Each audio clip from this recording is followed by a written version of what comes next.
Hello, everyone, and welcome to the next episode of Art Side of Life, where it's all about how you can turn your creative passion into a profession. My name is Eva, and my guest today is an amazing illustrator and freelance artist from Michigan, United States. He graduated from Ringling College of Art in Florida, and he is mostly known for his lovely mermaids, Disney fan art, and comics. His use of shapes and colors is awesome, and his illustrations are full of life and joy. They make me smile every time I look at them. He contributed to a project Rescue Sirens by Jessica and Chris Sanders, and his work was also featured in BuzzFeed and when he drew one of the gentleman's girlfriend into Disney Princess. So please welcome Dylan Banner, and let's get to the interview. So hello everyone, and welcome to the next episode of Art Side of Life, and I'm super happy to have Dylan here. Hi! Hey, how's it going, everybody? Good, and I'm super happy that you are here, and I'm sure that everyone else is like excited because your mermaids and all the artworks are just amazing. Oh, thank you. Thanks. And so let's start with the background, and maybe what got you to art, or what was your creative outlet when you were a kid?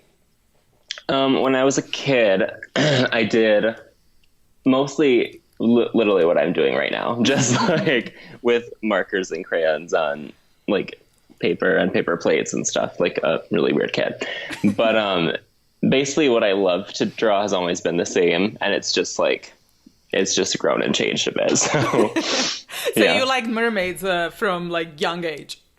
Mm-hmm, yeah, actually I brought out something like just in case, but it's so gross, but I mean, everyone's childhood artwork is really awful. But it's like, I made the Little Mermaid on paper plates in first grade because I'm crazy. Oh my God, that's so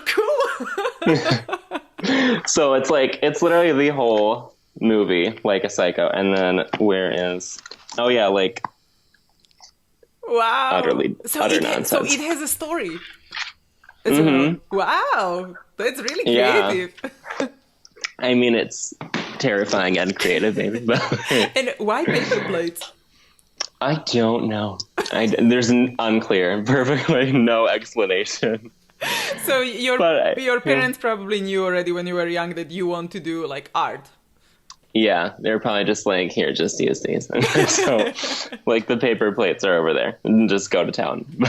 So when was it, like, when you decided for, like, okay, I want to take this professionally?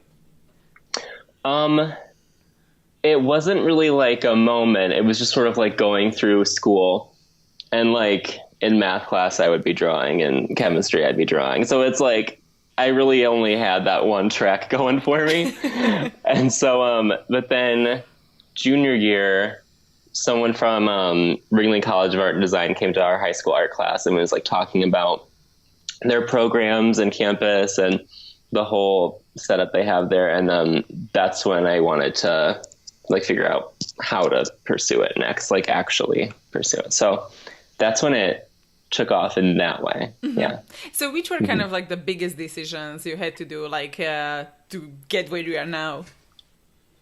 Probably just like going there in the first place, because I live in Michigan and my whole family's here. And so there's this art school, Kendall, right like in town, like 10 minutes away from my parents' house. So I was like, do I want to go to Kendall or do I want to go all the way to Florida? So I chose the farther away one, which I'm happy about. It was a great experience. And then another big decision would probably be, I think it was 2 years ago when I decided to start freelancing. And that was a great decision. Happy about that one. And I left my job at a local greeting card company to do it. And I'm super happy I did, because it's been going good. And I'm much happier doing this than everything else. So And so what was kind of going on in your head, because it's a big decision, you know, when you want to like change from full-time job to like freelance. Yeah. So how did that work? It was like a 9 to 5, and it was a fine job. And but it was like they had stock artwork from artists that they'd like contracted with, and I was basically like dragging and dropping into like the card setting, and I was like, well, I really want to be making stuff as opposed to just, you know, placing other people's artwork.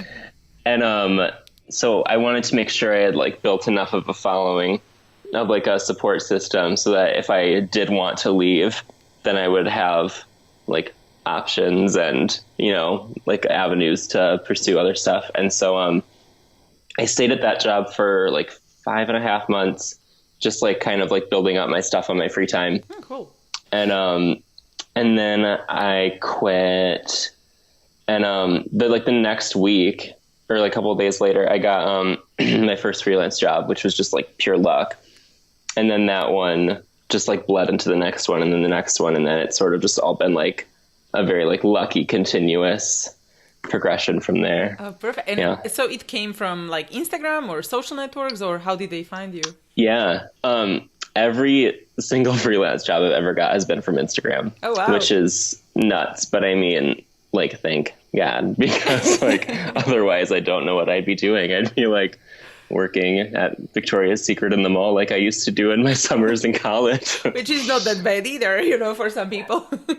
Sounds not terrible. They just like to have me like change the light bulbs, reach the high shelves. Ah, okay. Like, so you're not changing like a figurines and choosing like colors for outfits. No, that sounds like way more fun than what I was doing. But I mean, and so and when you were like transitioning from you know, like Instagram following into the freelance, how many followers did you have at the time? Because, you know, when you're starting, I was like, okay, when this will happen for me, or, you know. Yeah, it's slow. It's like it's a really slow build, and I think when I left, I had like 10,000, maybe a few more than that. But and that was from just doing like a lot of consistent work, and then also like fan arts. Like that's all. I always like recommend doing like fan arts and stuff for people who want to like build a following, because it's like you're already tapping into like a pre-existing fan base instead of trying to like create your own for yourself. And then I did a lot of those, and I had this one project that I just did for a family friend. So I don't even know if I'd call it like freelancing, but I did like guy turns girlfriend into Disney princess for Valentine's Day. Yeah. And that went around, and that like helped build that up too. So after that, for a while, I then was like, okay, I have enough where I think like I can make it work. And originally I quit, and I was going to do like posts about freelancing, like commissions, like contact me, let me know for like just personal, like I want a family portrait, do it. But I haven't actually done any of that, because like right when I left, it just sort of picked up on its own, like very luckily. And yeah, it's been going good from there. So I'm happy I made that decision. Oh, that's really cool. And also you are really engaging with your community and followers on Instagram. So you are asking a lot of questions. And so what do you think is the best, what you learned maybe over the years for Instagram, like some tips or one tip which you like the most? Okay. Definitely like quantity and quality. Like if I like work on a piece for a week and then upload it and like did like one piece a week, it's like, it's so hit or miss. It's really so unpredictable, like if people are going to like respond to it or not. So if you do like one really nice thing that you spend a lot of time on, like every now and then, it's not going to build enough momentum. So it's like if you do like even a piece that you spend like 40 minutes on and you upload it, or just like a sketch, like when you just have like a spare second and upload that, that's better than doing nothing. Cause it's like still like to this day, if I go like more than like 3 days without posting something, the followers I watch, they will just drop.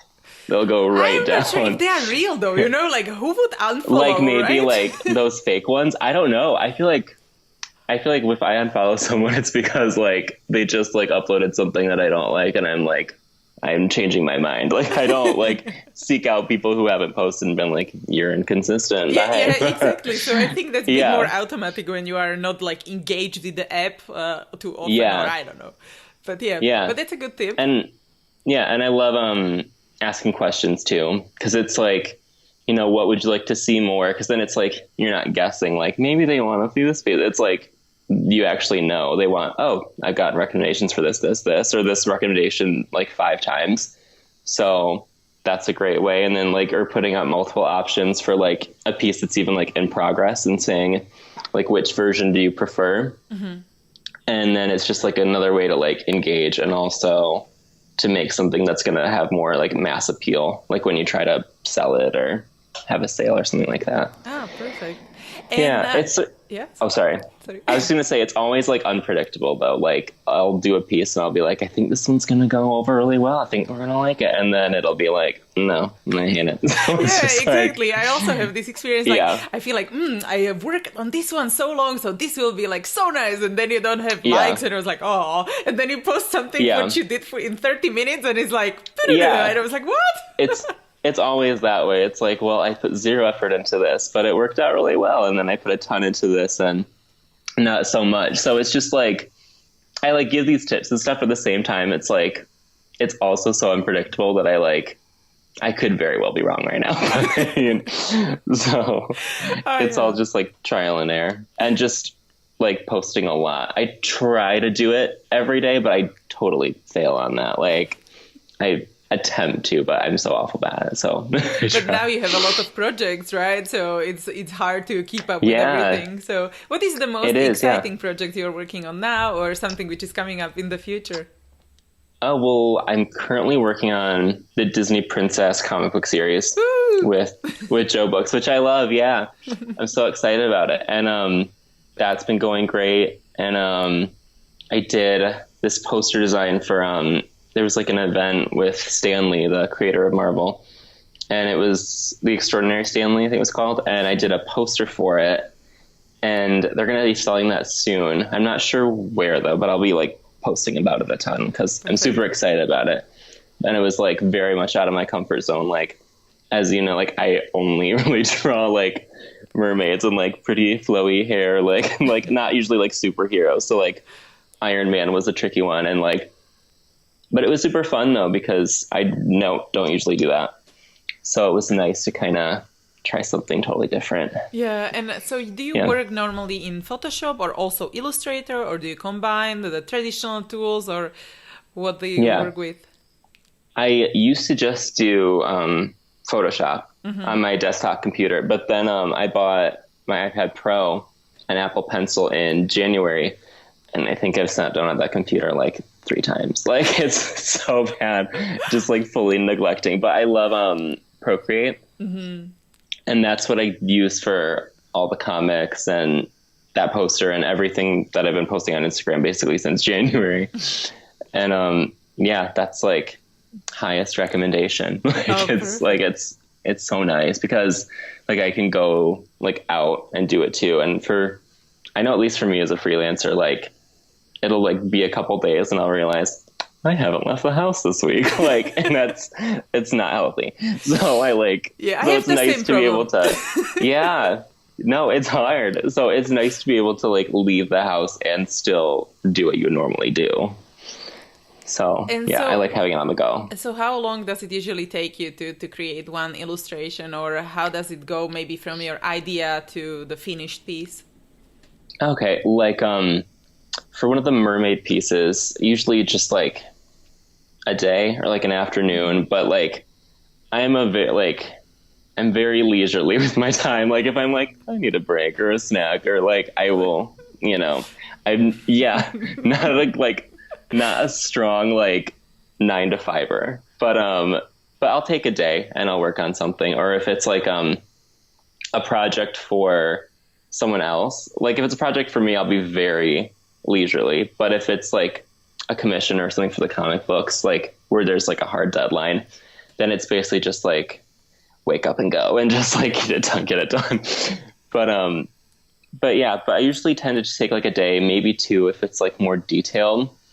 But I don't like to spend too much time on one thing, like one piece, because then I just get kind of burned out. And then it's also like what I was saying before, how like I can spend forever on something and then the reception might not always be like amazing. So I like to just kind of like get the idea out and then get on to the next one, kind of just to keep up momentum. Yeah. And so do you do something daily which kind of contributes to your success, like meditation or I don't know, something special? My version of meditation would be watching like garbage TV, like Vanderpump Rules, Real Housewives, Shaws of Sunset, Like, I will start my day off with like a bowl of cereal and some just garbage. And that's like, I am ready for the day. I can face reality after that. So it's like, yeah, that's totally my artist process. Yeah. So it's kind of the strange inspiration when, something is messed up and it's like, okay, my life is great. I love that feeling. And it's like, it cannot be topped.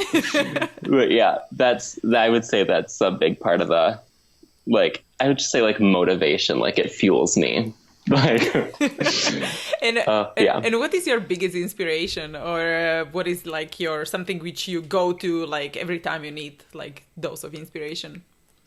I would say Disney, like specifically The Little Mermaid, because that's, I mean, big focus on mermaids in my artwork, but Disney in general, like I've always been a super huge fan, and I did the Disney college program in Florida for like 5 months, and I worked in the parks. And so it's like, it's always a nice like home base to go back to when I need a little like inspiration in that way. Like if I need a good laugh so that I can like motivate myself to work, I'll go to Bravo. But if I need like actual like artistic inspiration, I'll look at that, or like the art books. I love the Disney art books. They're so beautiful. And that's usually where I'll go for that sort of stuff. Any specific one, like a specific movie? I guess also Little Mermaid, and yes, and books maybe like favorite one.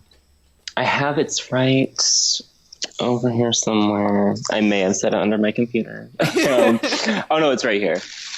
It's lovely, and it's the art of Lorelei Bove, Lisa Keen, Brittany Lee, a few other ones, and this is like, it is the best, and I think it's on Amazon. Well. Yes, it's so good, and I look through it and I'm just like, oh my god, why am I wasting my time? But I mean, it's also very inspiring and heartbreaking. But. And you also worked on the Sirens, right? So can you tell us more about that project? Well, that was so much fun. I absolutely loved it, and it's so crazy because I had finished a couple freelance projects, and I was going through that like in between time where it's like, well, I don't have a project to work on right now, so I'm going to like cram in as much fun stuff as possible until the next one comes along. And I was looking at the Rescue Sirens a bit, and like Chris Sanders' work is a huge inspiration. He's amazing. And so I wanted to make some mermaids that were like a little different and like mix it up a bit. So I did a few of those, and they actually saw them, and they were like, we want you to make one of our mermaids like in your kind of style. And so I did one, which turned into like 4 or 5 more. And then they asked me if I wanted to do like the full storybook. And so I was like, yeah. So yeah, definitely. And so I did the storybook for the Rescue Sirens. It's not out yet. I think they released some like at San Diego Comic-Con, and then they're going to hit their website soon. But I'll be posting about that too. I'll like promo it to death. But yeah, but that's coming out soon. I loved working on that, and they're like the nicest people ever. So it was so cool. Yeah, I loved working on that.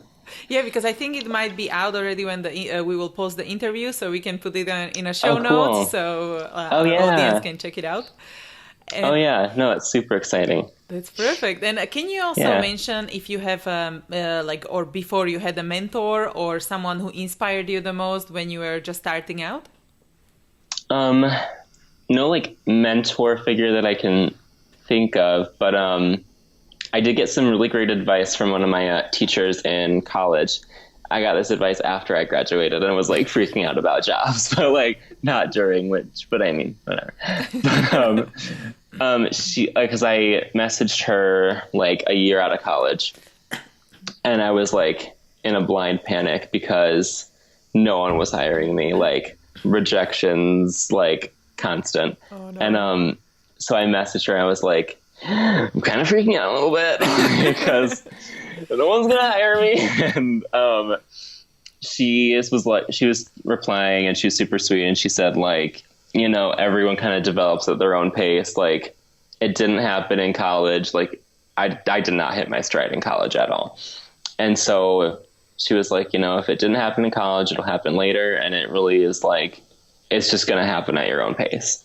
And don't feel like you need to have it all together right when you get out of college, and like feeling like if everyone else is getting hired, like I need to find like a new path in life, like something totally different. But I thought that was really great advice. And I wish I'd kind of known that in college, like, but also kind of treat college as like portfolio prep, as opposed to like, I'm finishing this assignment by Friday so that I can like get this picture that looks like something that would accompany this article. That's the assignment.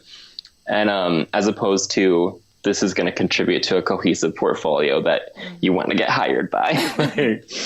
So, I mean, that's what I would tell anyone in college right now, is just to treat the assignments like you are creating a cohesive portfolio, and not like you're just trying to fulfill the requirements for that assignment.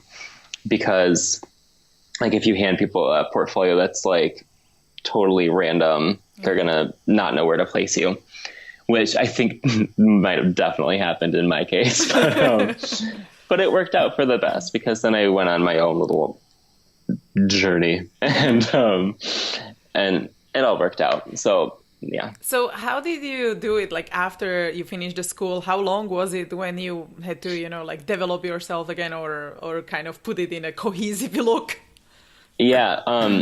Well, I graduated college and then applied like everywhere like crazy for like visual development jobs, design jobs. And the really common thing with applying for like internships and entry level positions is that they want you like right out of college. So like if you can't like check the box on the job application that says graduated within 6 months, like you can't even hit next. Like you're not, you're like done. And so after that, that's why I went back and did the Disney College program in Florida, because it was like you could either be within 6 months of graduation, or you could be like currently with the company in some capacity, and that would like get you to the next step of the application. So that's why I went back. And then that didn't pan out. So I didn't get any jobs from that, unfortunately. And then came back and had to figure out, that was like plan B, and then I had to go to plan C, and then plan D. And then, cause then after that I came back home and applied a few more places, a lot of rejection letters. And then, I worked at Michael's Custom Framing. Do they have Michael's in Switzerland?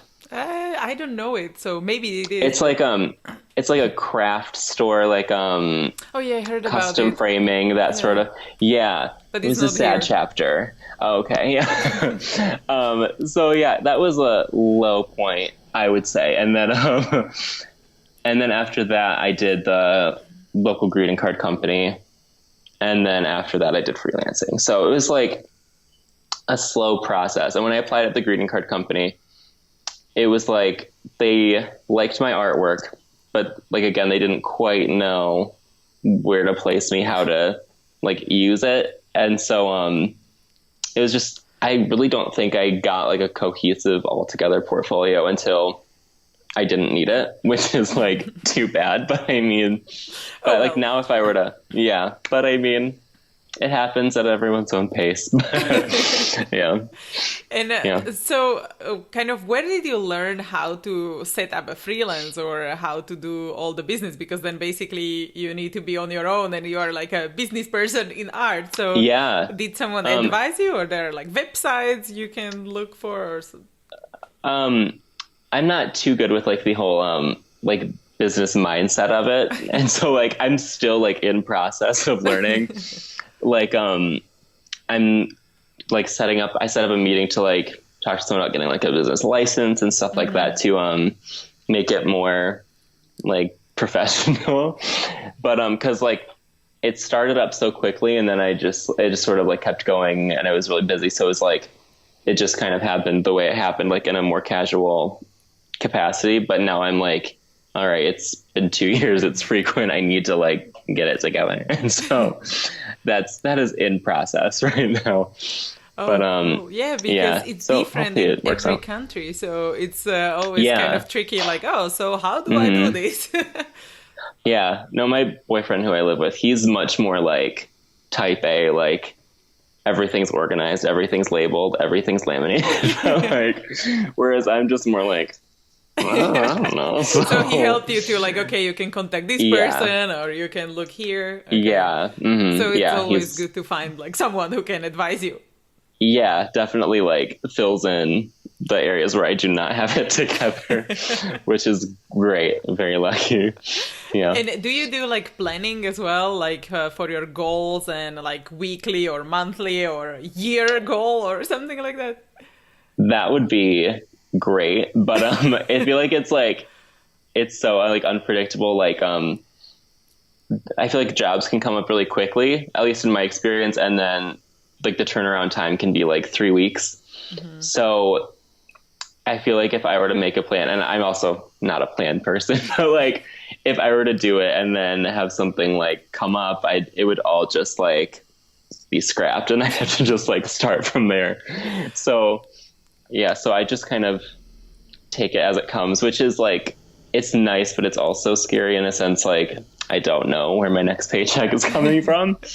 But as long as you like prepare and keep a savings for those like dry months in between, or like hopefully not months, hopefully dry weeks where you like don't have a paycheck coming in, and then I think it's okay. Yeah. And what about your branding or vision, which you are communicating through your art? Because as you said, talked about the consistency as well, and your artworks are really consistent. So when someone looks at your Instagram, they're like, okay, that's him. So what Yeah. would be your advice to kind of create your own branding or art style?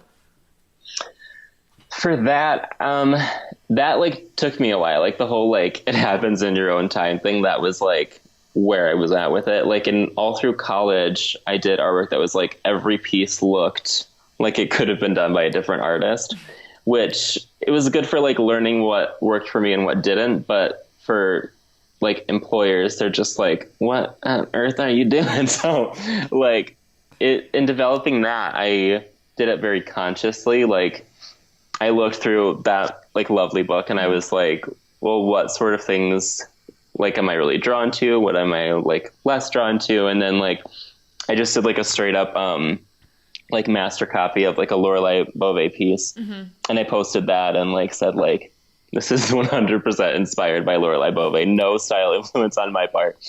And then it was just like taking that, doing that, and having like, okay, so that was how it like felt like drawing with your left hand kind of. And then trying to like see like, okay, what did I like about this? And then doing that for a few other artists too. And then seeing like, what do I want to take here? Like what feelings do I want to take here and apply it to my own stuff? And like any artist who like tries to draw the same thing, they're always going to end up looking different, even if they're looking at the exact same reference. So it's like even just doing that and seeing what personal spin I like to put on it, what things I like to take from the artwork that I love, and then meeting it somewhere, like gelling it together.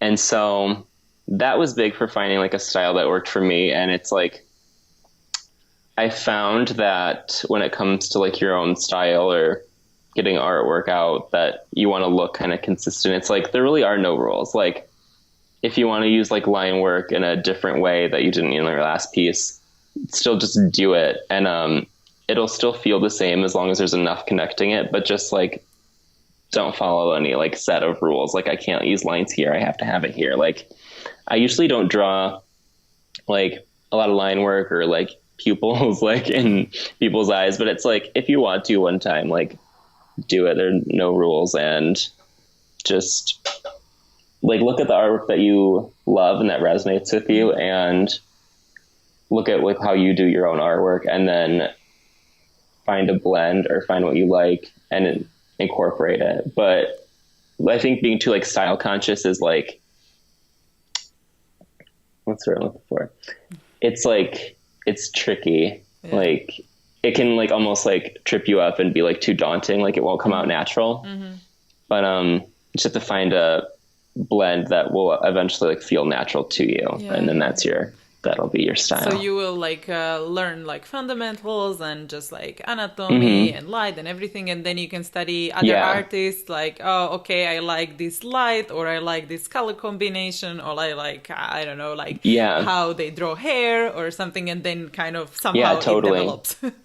Yeah, absolutely. And then life drawing classes, which we had to do in college. I think it was like 3 years, twice a week for like 3 hours at a time or something, and it was like great, and I cannot recommend life drawing enough to anyone who wants to like get better with their anatomy and stuff. Even just doing like life drawing classes. I know there are a lot of like setups like at local like colleges and stuff, like just joining on that. And do you still go now to life drawing classes or some other events? No, and I want to. So it's just like one of those things where it's like, oh yeah, that's been on my list for a while, but it's just hard to get around to. But I need to go back because it's always good to go back and have refreshers, even if you feel comfortable in it, just like to reacquaint yourself again. And how do you do networking or finding new projects? Do you also go for like events like, I don't know, Comic-Con, or it's everything through social media?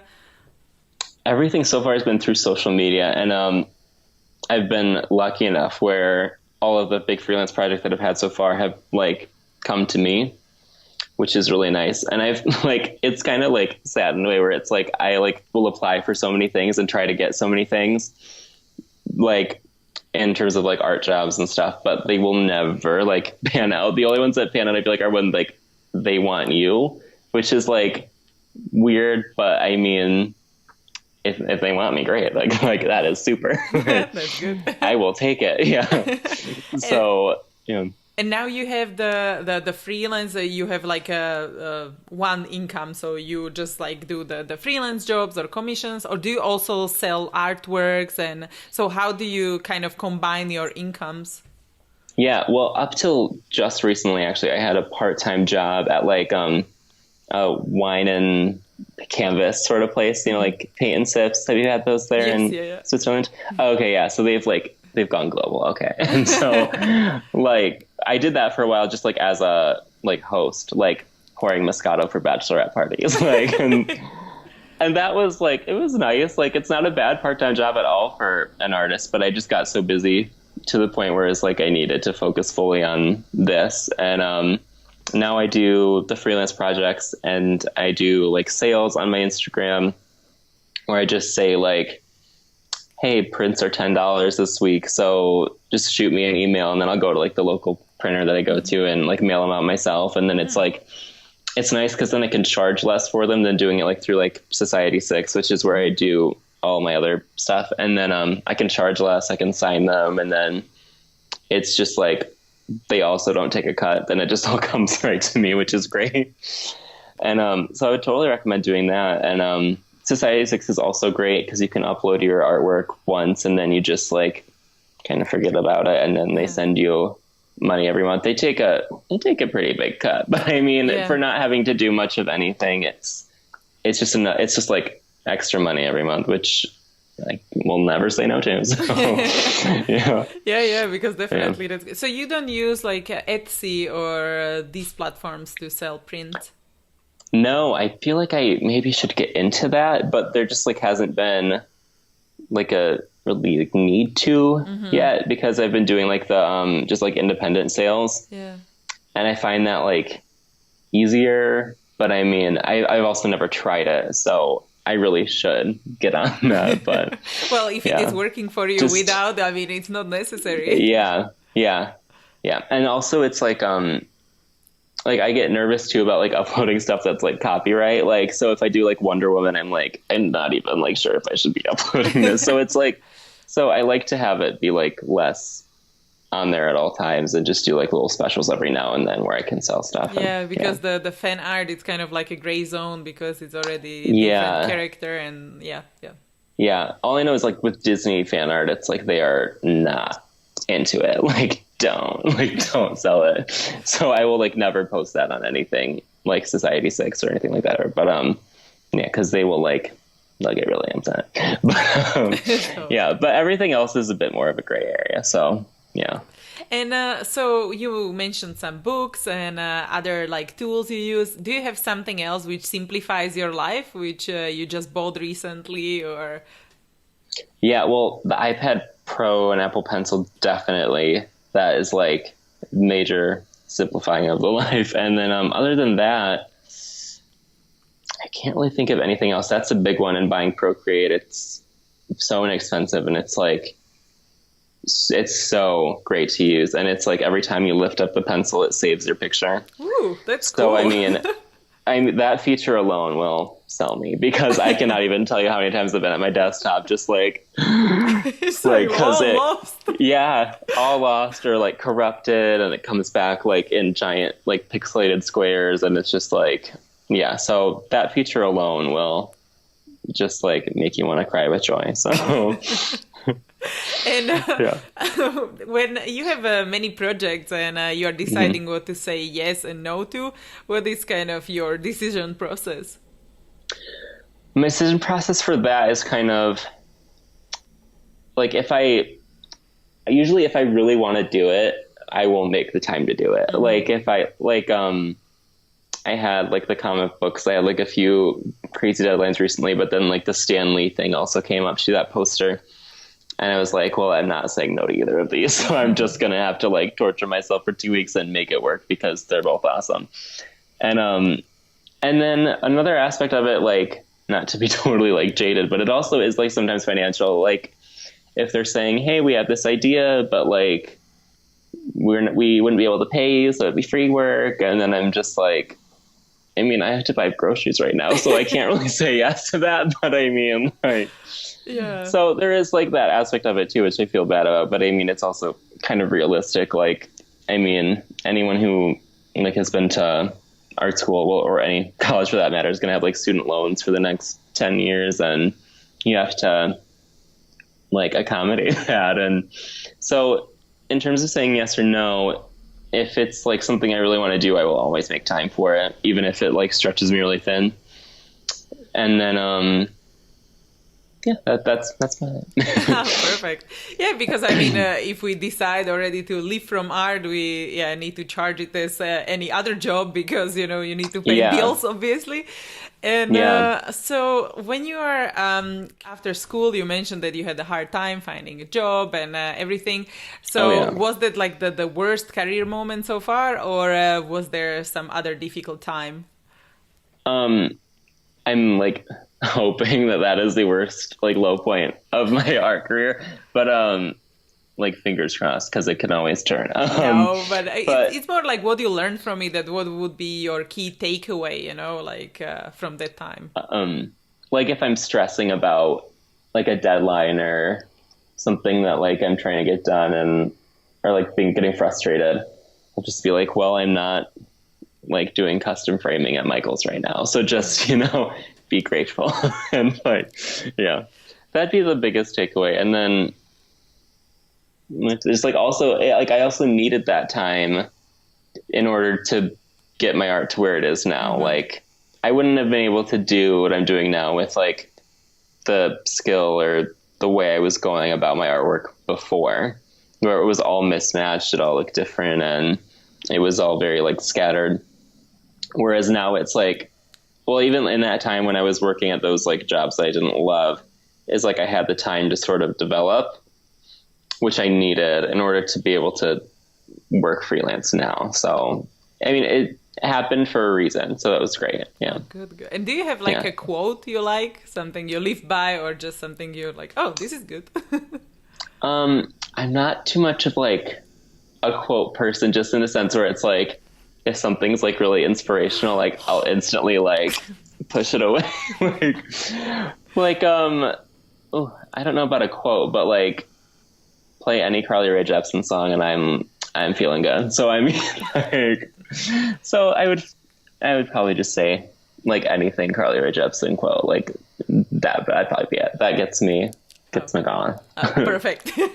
And let's talk about the future. And what would be your dream scenario in like 5 to 10 years? Like everything is going according to your plan. Mm-hmm. Oh, well, that sounds so nice. I would want to be doing well, probably still freelancing, but I'd want to be doing it in like a more, like how I said, I'm still kind of like figuring out like business licenses and, making sure everything's consistent. I would want to be doing it in a very consistent and very like fully professional way. And like, I would love to have like a set sort of looking for, like a set job where it's like, I would love to work with like Disney, like fine art, and do like Wonderground gallery pieces, and just have something where it's like, it is somewhat consistent like that. I think that's the dream for like any freelance artist, is just like consistency. like that would be great. And I'd love to be able to do like a little golden book one day. Like that's one of the big dreams. And then just like, but everything's going so great, and I'm getting to work on a lot of really exciting projects and work with some really cool people. And I think just like continuing to do that and do it frequently is like all I could ask for. That'd be perfect. Oh, really nice. And what about like far, far future? And what would you like to be remembered for in 100 years? Oh, that's a tricky one. Probably for making artwork that made people happy. Like, I feel like I can be like kind of like a sarcastic soul and like kind of like pessimistic, but like my artwork is where things get more like aspirational and more like fantasy and like cheery and happy and colorful. But like that's where I let that part of my personality live. And then like in life, I'm like a cheerless, like what? No, I don't believe you. But I would like to be remembered for like that side of like the artwork that makes people happy. I would say that. Yeah. Nice. I really like it. And I'm super happy that you took time off and just joined us here to share your ideas, tips, and insights. Oh, yeah. Well, thank you so much for having me.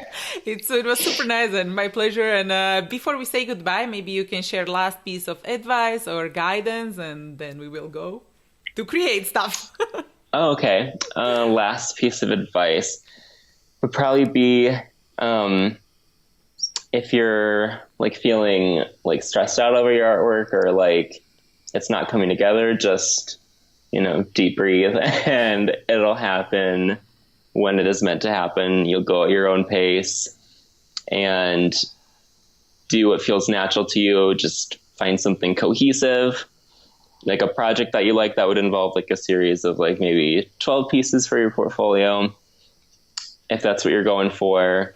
Or if you don't know what you're going for, just try to develop on your own and then explore from there. Make an Instagram account, because every artist should have one, just to, even if you're not like looking to freelance, just to build up even like awareness. Like if something falls through, like your current job, it's just like, I think every artist should have one, and even just like an online portfolio. If you're like out and you meet someone that you would like need to be showing your work to, it's all in one place. And then they can even see like there's a response to it. Like people like react to it. So that's something I would definitely say, do that. And if you're having like a rough artist block, just turn on Bravo. It'll all be better. Good. Just appreciate that your life is more normal than you think it is. Yeah. Amazing. And thank you again so much for being here. It was so great. Yeah, well, thank you for having me. I really appreciate it. And thanks everyone for joining, and see you in the next episode. Okay. Hey guys, if you enjoyed this video, don't forget to give it a thumbs up and let me know in comments. Also, please subscribe to my channel for more videos, because I post new interview every single workday. You can also find the resources mentioned in this episode at artsideoflife.com. Just type a guest name in the search bar. There is also a little freebie waiting for you, so go check it out. If you want to listen to the interviews on the go, make sure to check out the podcast episodes at artsideoflife.com/podcast. Thank you so much for watching. I really appreciate you, and don't forget to inspire each other. I will see you guys in the next episode.